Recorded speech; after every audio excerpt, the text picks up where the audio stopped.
I'm C.J. Martin. My passage comes from Dickens Bleak House, Chapter 9. In this passage, Esther Summerson continues to narrate the novel from her point of view. Mr. Guppy spontaneously decides to propose to Esther. He's very persistent with this notion, but Esther repeatedly refuses him, and she has no feelings for him. This scene, and specifically Mr. Guppy, are examples of the comic relief that Dickens uses to offset the rest of his dramatic novel. "I beg your pardon, miss," said Mr. Guppy, rising when he saw me rise. "Would you allow me to favor of a minute's private conversation?" Not knowing what to say, I sat down again. "What follows is without prejudice, miss," said Mr. Guppy, anxiously bringing a chair towards my table.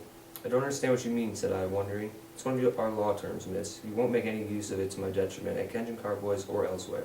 If our conversation should lead to anything, I'm to be as I was, and am not to be prejudiced in my situation or worldly prospects. In short, it's in total confidence."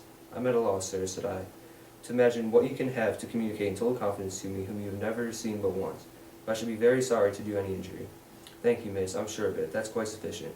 If you would excuse my taking another glass of wine, miss, I think it might assist me in getting on, without a continual choke that cannot fail to be mutually unpleasant." He did so and came back again. I took the opportunity of moving well behind my table. "You wouldn't allow me to offer you one, would you, miss?" said Mr. Guppy, apparently refreshed. "Not any," said I. "Not half a glass?" said Mr. Guppy. "Quarter? No? Then to proceed. My present salary, Miss Summerson, at Kensington Carboys is £2 a week. When I first had the happiness of looking upon you, it was 1.15, and have stood at that figure for a lengthened period. A rise of 5 has since taken place, and a further rise of 5 is guaranteed at the expiration of a term not exceeding 12 months from the present date. My mother has a little property which takes the form of a small life annuity, upon which she lives in an independent though unassuming manner in the Old Street Road. She is eminently calculated for a mother-in-law. She never interferes, is all for peace, and her disposition easy. She has her failings, as who has not. But I never knew her do it when company was present, at which time you may freely trust her with wine, spirits, or malt liquors. My own abode is lodgings at Penton Place, Pentonville. It is lowly but airy, open at the back, and considered one of the healthiest outlets. Miss Summerson, in the mildest language, I adore you. Would you be so kind to allow me to file a declaration, to make an offer?" Mr. Guppy went down on his knees. "Get up from that ridiculous position immediately, sir, or you will oblige me to break my implied promise and ring the bell." "Hear me out, miss," said Mr. Guppy, folding his hands. "I cannot consent to hear another word, sir, unless you get up from that carpet directly and go and sit at the table, as you ought to do if you have any sense at all." "Yet what a mockery it is, miss," he said, with his hand upon his heart, "to be stationed behind food at such a moment. The soul recoils from food at such a moment, miss." "I beg you to conclude," said I. "You have asked me to hear you out, and I beg you to conclude." "I will, miss. As I love and honor, so likewise I obey. Would that I could make thee the subject of the vow before the shrine." "That is quite impossible," said I, "and entirely out of the question. I am aware that in a worldly point of view, according to all appearances, my offer is a poor one. And Miss Summerson, angel, no, don't ring.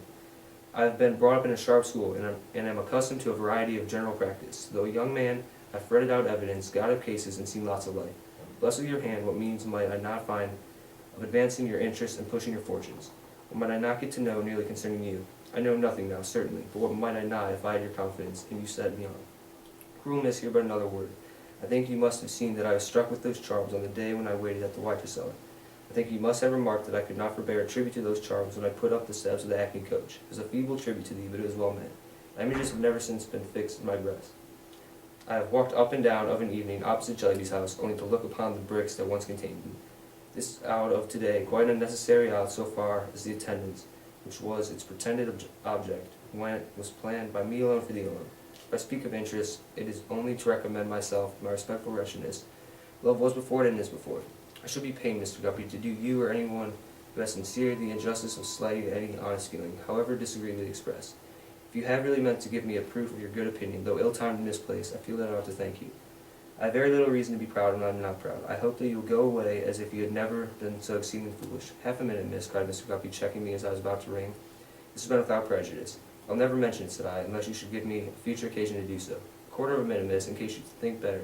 Any time, however distant, that's no consequence, for my feelings can never alter, or anything I've said, particularly what I might not do. Mr. William Guppy, 87 Penn Place, or if removed or dead, care of Mrs. Guppy, 302 Old Street Road, would be sufficient." I rang the bell, the servant came, and Mr. Guppy, laying his written card upon the table, making a dejected bow, departed. Raising my eyes as he went out, I once more saw him looking at me after he had passed the door.